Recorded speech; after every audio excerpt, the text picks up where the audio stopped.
Okay.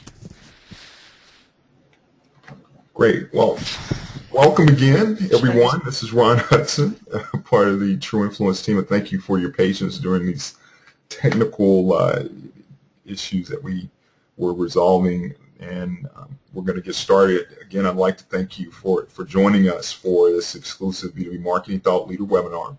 As you know, today's webinar topic is how to easily get started with content marketing automation. And before we get started, I want to cover a few procedural tips for today's event. Given that we have quite a few or a number of people logged in, all attendee lines are muted. The best way to submit questions or comments is to use the GoToWebinar Q&A function that you see on the right side of your screen there. Please feel free to submit questions at any point during the presentation instead of waiting until the end so that you don't have to remember those questions, or of course you can jot them down on a piece of paper. But Kim certainly does want to get to your questions and answer your questions during the Q&A segment. And now I will actually introduce Kim formally. Kim Albee is the founder and CEO of Janoo, a marketing software company. Janoo was built for marketers struggling to keep up with the speed and functionality required to leverage the internet effectively to drive growth for their companies. She has over 23 years of experience designing software and running businesses. Her passion is in creating systems that are easy to use and helping companies attract more prospects and close more sales. With new technology appearing every day, from social networking to Kindle, Kim is among the first to play with those technologies and shows others the best way to use it. Without further ado, I'm going to turn over the wheel to Kim, and she will now begin her presentation. Thank you, Ron, and thank all of you for your patience. Today, as I know, a lot of you have probably experienced the worst case scenario on certain things. But at any rate, I think we have a pretty good presentation that will give you really good things and actionable strategies and tactics to implement and move forward. So let's just jump in. As Ron said, Janoo is a software as a service offering online marketing tools, marketing automation, and practical online marketing strategies to small and mid-sized businesses who are interested in harnessing the internet to generate more leads, nurture them effectively, and convert them into customers. So let's just take a look at the reality out there. The more people I talk to in the world, in the small business world, in the mid-sized business world, there's tons of confusion. There's tons of people looking at inbound marketing, outbound marketing, one versus the other, and social media. And what we hear, what I hear on a daily basis is the chaos and confusion that's out there. I have people call me up and say, I need to be blogging. What should I be doing? And when they really look at their market, what their goals are, blogging is probably the last thing they should actually think about doing if they want to impact near-term results. What I find super interesting is a study that was done in the 2011 Demand-Based National Marketing and Sales Study. And this is what they found out. 23% of marketers cite their websites as their top online source of leads. And that is followed by email at 14%, online advertising at 7%, and social media at 3%.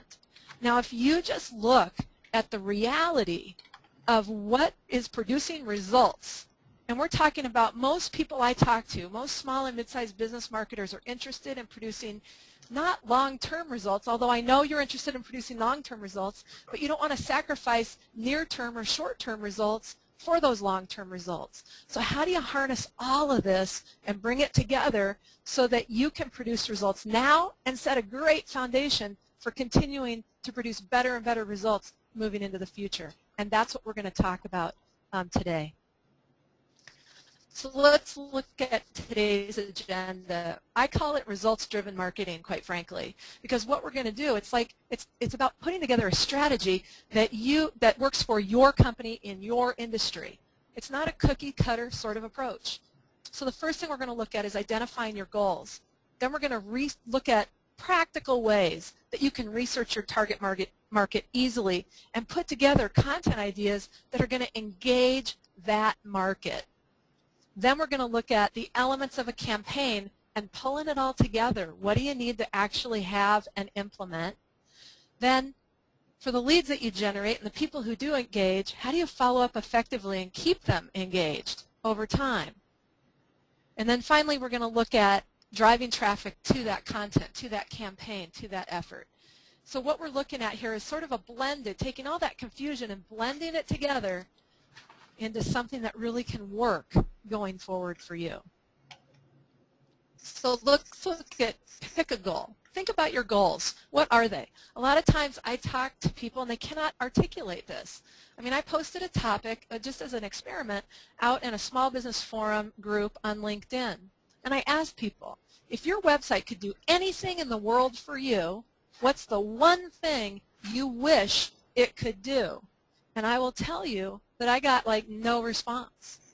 I got like one person who kind of started a response, and we had a neat little conversation out there, but I literally didn't get any response. Now here's the thing. People are participating out in that forum. Another guy said, how many of you can easily manage your websites? And people responded back in huge numbers how they could manage them or whether they could or whether they couldn't, etc., right? But when we talk about goals, that seems to get this deer in the headlights. It seems to get this, you know, just pick one thing. So we're just going to make it easy in this conversation, but what you want to do is pick one thing. So we're going to say more customers, right? And if you want more customers, let's back off of that a little bit and say, okay, so what does that start with? Well, that would start with knowing about people who are interested in what you have to offer. So let's take that down a notch and say more high qualified leads. We could even take that down further and say leads. We want more leads. Come on, just give me more leads. But let's say that there you are, okay? So let's start there. Now, how well do you know your audience? Because I know a lot of you that this picture would actually be how you know your audience, because you've got a lot of expertise in your segment, in your industry.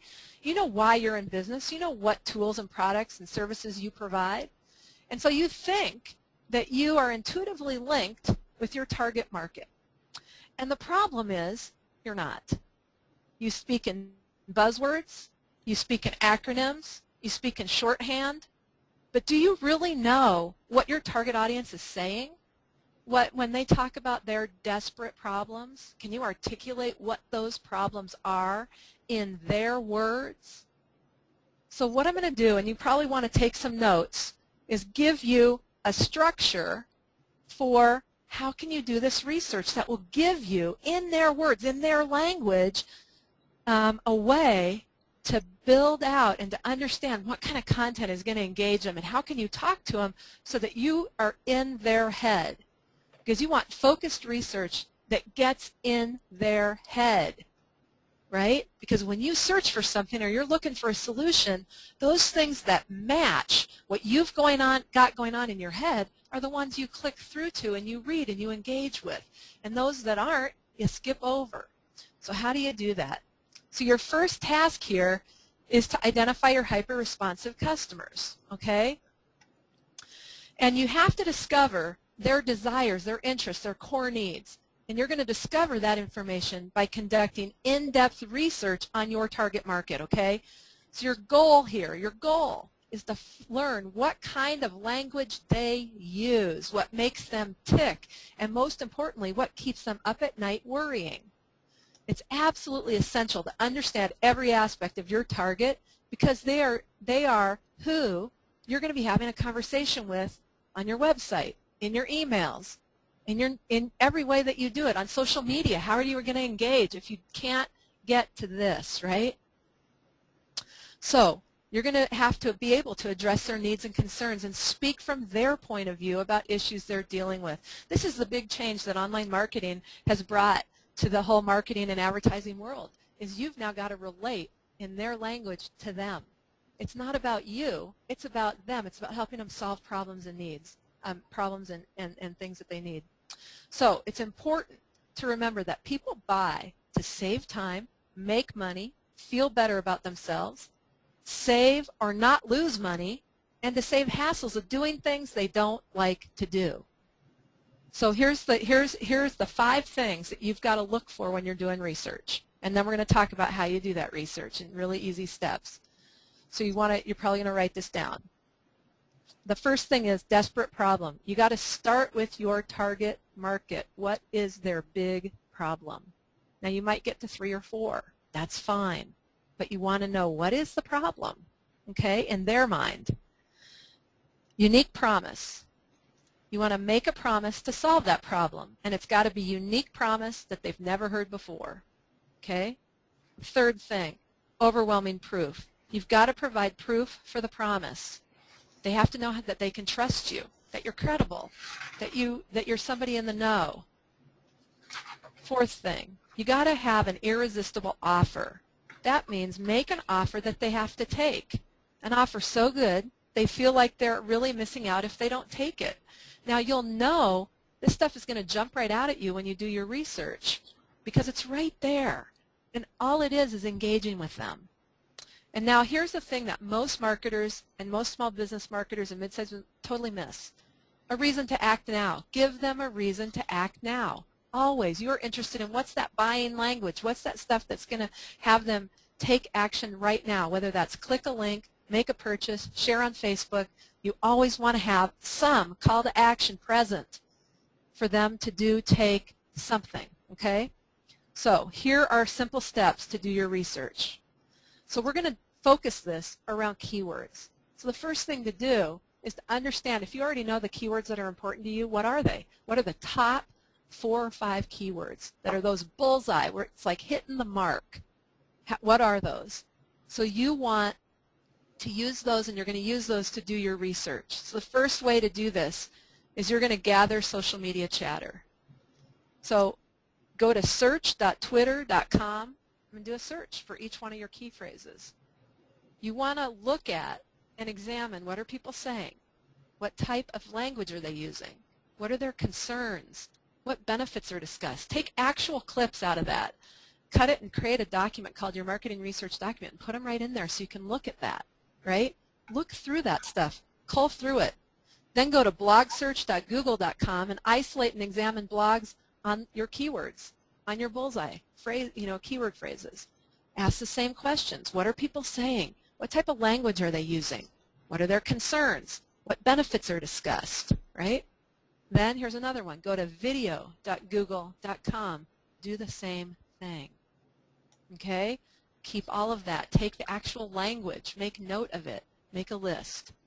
Now, another step you can do, go to Amazon.com and search for books in your bullseye, for all your bullseye keywords. Look for those books.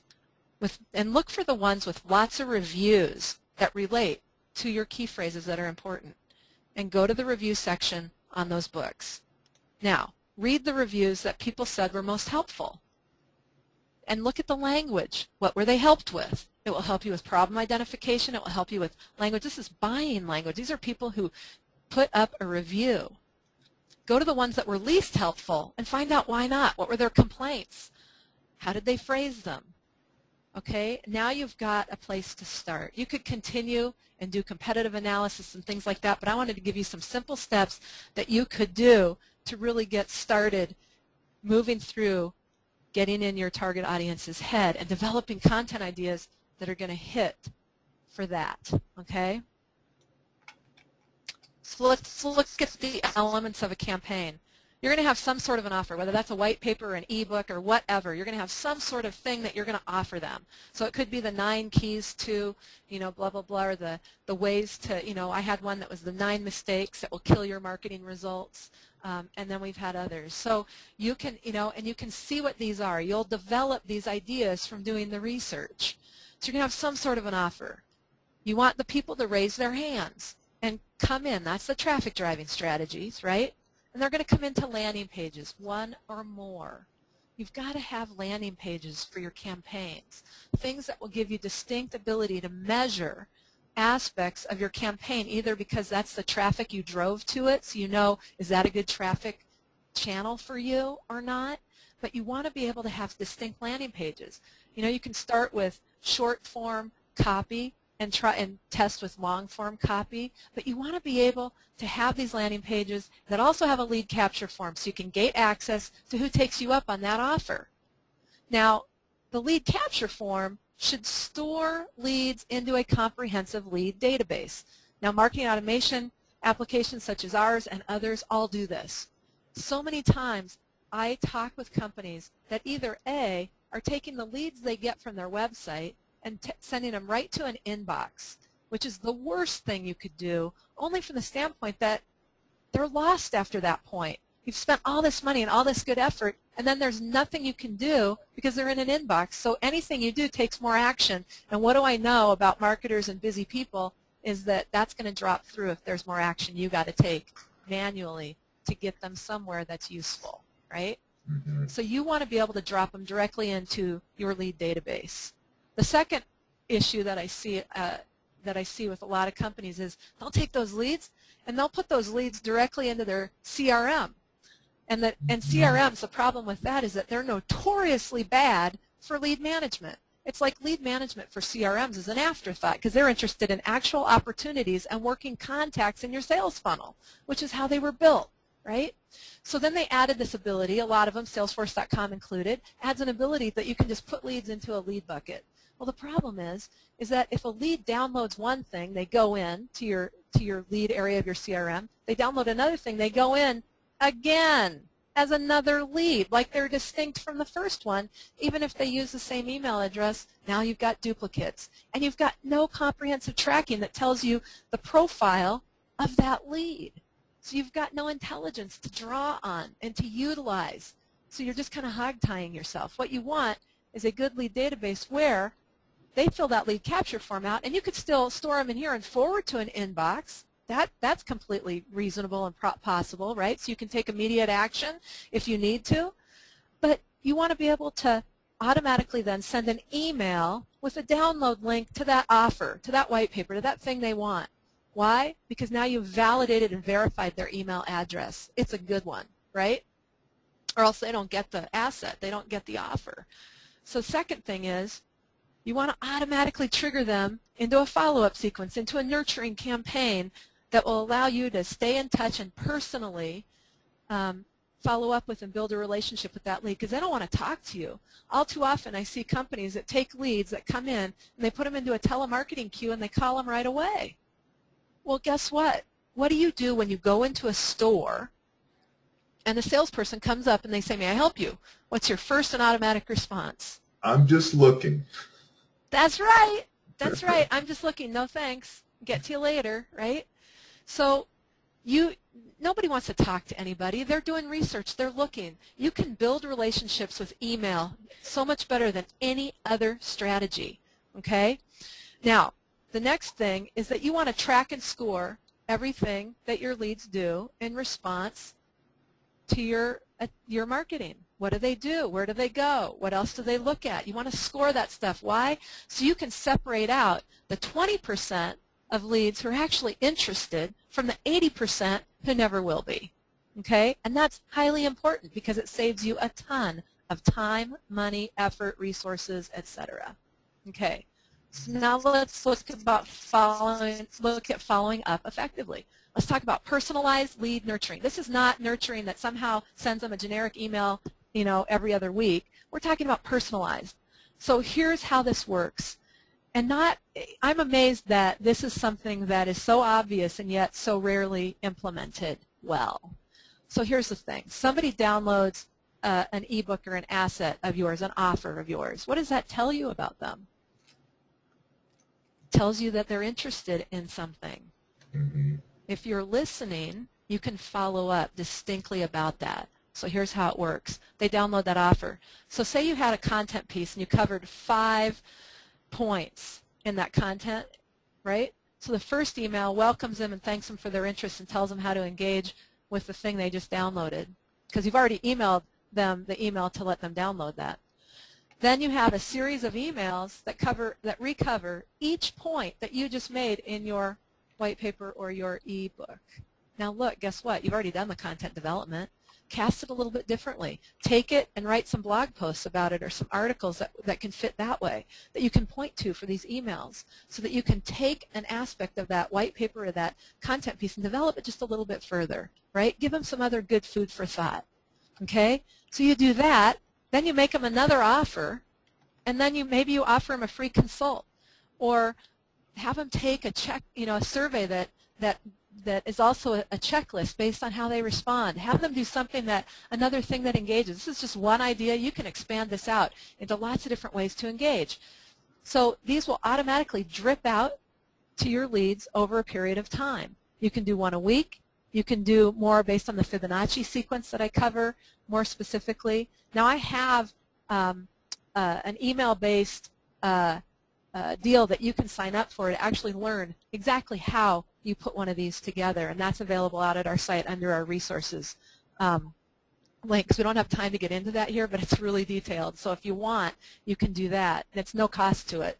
Now the other thing is then you go take them right into that next nurturing sequence, right? Now the thing is you're scoring and tracking leads this whole time. So those that are super interested, you can push off to your sales folks to find out, is there an opportunity there? Why not, right? Because you're going to be able to know. Okay, driving traffic to your campaigns. So there's a lot of ways to do this. So think about email strategies for driving traffic. You may have a broad list of emails that you don't have segmented, and you could send this offer to them and start to segment them so that they respond. And let me tell you the difference between having this personalized nurturing approach versus batch and blast, which most companies are doing, and even using marketing automation to do. But batch and blast gets maybe, what, 15, 20, 25% open rate. You know, let's go to a 20% open rate just for a general measure. That means 20 people out of 100 are interested. You're leaving 80 people completely unaffected, uninterested, or disinterested, right? And we're happy with that as marketers. If you do a personalized nurturing approach, your open rates and your click-through rates can soar. So you can more than double that open rate, and your click-through rates can go even higher in terms of the actual engagement. Why? Because it's right in something they're interested in. You behave the same way if you look at your own behavior about it. So email marketing, if you have a list, this is a good way to start to get them segmented. Second place, there's a lot of email marketing where you can piggyback off the good reputation of others. So those would be co-branded campaigns where they will send your offer out to their email list, and everybody who clicks through to your landing page and converts becomes a lead that you then get to keep nurturing and that you have. So that's another way to use email to drive leads and traffic to your offer and build awareness. You can use AdWords. If you are not search engine optimized now for those key phrases and keywords, you can use an SEO strategy to get you there. I mean an AdWords strategy, excuse me, to get you there, to get yourself up there. Now it'll cost you some money, and you need to build landing pages that are specific to the keywords that you are bidding on, because there's a lot that goes into that. But you can use that kind of a strategy to drive traffic, and to drive traffic really effectively. You just need to, that's one thing to explore. Social media. So if you're pondering how do you really get started with social media, just like everybody else on the planet, you want to look at how this content approach gives you a reason to be active in social media. You can post discussions out in LinkedIn on groups if you're a B2B company, out on Facebook on your fan page if you're a B2C organization, or B2B, although I know Facebook has been more effective for B2C mostly. But you can do that, and you can use social media. You can tweet about it.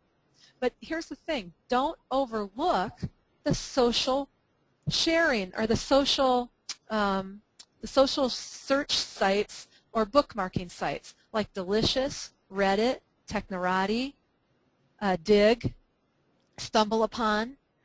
You want to post your content out there, because Facebook, Twitter, and LinkedIn get at your audience that already knows you, that's following you for some reason or another, is in your network, right? But Dig, Delicious, Technorati, StumbleUpon, those are bookmarking sites where people go and do searches so people could find you that aren't even in your social networks and then come in that way. So those are other options, and you shouldn't overlook them. They can be really valuable. And then finally, search engine optimization. Your content and the ways that you develop different blog articles and everything else about that, and how you can recast it, do it as a video, any number of things can help you with your search engine optimization out over the longer haul. So you can keep that focus. But as you get up there in search, it can work better and better as actual traffic driving strategy for you. Okay? And now let's look at how metrics help you win. Metrics are your friend. They're not something that has to be all that difficult. Let's just look at some simple things that you can track and look at, and then you can tweak, tune, and improve your campaign, improve your landing pages, improve how you do testing. So there's some schools of thought that say, okay, you have a landing page that you start out with and it works, put up a variation, A/B test it or multivariate test against it, find out which one wins, keep the winner, and put up another challenger, and keep going so that you always are improving how you're doing it. And it's kind of like testing, always be testing, you know, that philosophy. But here's just simple metrics. Take the numbers of leads you got, divide by the total visitors to all of your landing pages, and you'll get your overall conversion rate. You can do that specifically to a specific landing page and get a specific conversion rate. And if you know your traffic sources of where that traffic came from, or you've targeted that by landing page, you'll actually be able to say, well, which traffic source is converting best? So you can start to look at how you can optimize that. You could do the same thing by using the number of qualified leads, either marketing qualified or sales qualified leads, or both. You can divide your marketing qualified leads by your total number of leads to find out how many leads end up getting qualified, what's that rate, or to your total visitors to pages, right? So you just take this and start looking at it. You do the same thing with the number of customers that you end up closing that you source through a campaign. Now that'll take you a little bit longer to get there depending on your sales cycle, but you could look at that. That's pretty straightforward. When you grab a lead, it goes into a comprehensive lead database. You know what that source of the lead is because you can identify that when you capture that lead. And then you could take cost for the campaign, overall cost, and divide it out to say, what's my cost per lead? What's my cost per qualified lead? What's my cost per customer?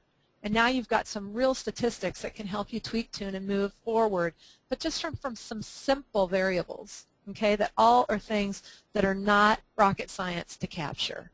Okay, now I have left us ample time for a lot of questions, so feel free. I want to thank you very, very much for your patience in having the webinar get started, and I'm here for your questions. So I'll open it up, Ron. Fantastic, great job, Kim. So excited. So she is ready for your questions. Please start entering your questions in the Q&A function that you see there in the right-hand part of your screen in the panel. While I'm waiting on them to submit their questions, just to give you some brief information about TrueInfluence. TrueInfluence is a B2B lead generation company that works with obviously B2B marketers on a pay-for-performance basis. If you want more information about TrueInfluence, please go to trueinfluence.com. Let's see if we have any questions in here yet.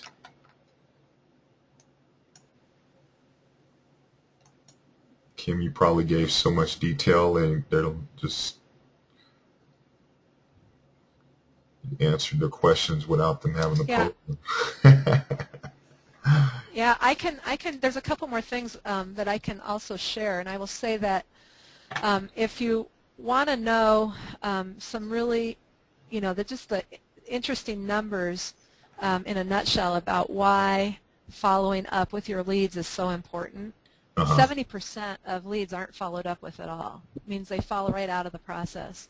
Right. But the other side of that is that 81% of leads that are going to close will close on or after the fifth contact. The fifth, number 5, the fifth contact. But here's the real killer part. Only 10% of companies actually follow up with leads to that fifth contact point and beyond.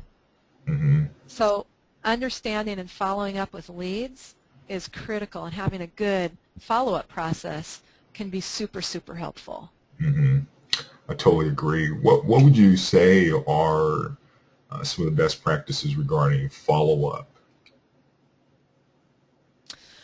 Well, that's what we started with and outlined a little bit. I spent a fair amount of time looking at that.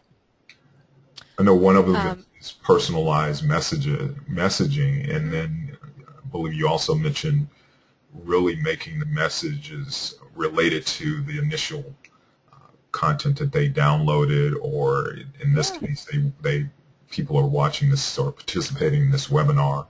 So it's Right. following up and having that content be related to what they already have shown an interest in. Right. And here's the thing. I hear a lot of people just kind of say, well, we've got a lot of content assets. We're just going to offer them what's next, what's next in our asset list. Let's get them to download this next thing and download this next thing and then participate in a webinar, and then we'll call them. Well, the problem is that then they just get bombarded. That's you on a megaphone kind of saying, hey, here's another thing. Check it out. Yeah. We all get these kind of emails, but is that nurturing or is that drinking from a fire hose? When you've got a problem and you exhibit interest in an area, you've got interest there. Why not listen and really help people with that one thing? Why keep offering them the real surface content that is one more thing, and a whole nother thing, and just overwhelm them? I think that's one of the reasons why marketers are so confused about how to approach online marketing today, is because everybody's bombarding them with all these different things that if you don't do it now, you're going to die. If you're not in mobile, if you're not doing social, if you're not doing, but when you look at the facts, it's the foundations that build, the foundational elements that you can then put in place and then build off of, that is really going to have you win long term. Mm-hmm. Well, I'm still not seeing any questions coming in, so if I don't see any question in the next few seconds here, we'll go ahead and end the webinar. But folks, if you do have questions, this is an opportunity for you to ask one of the people that I believe is a B2B marketing thought leader.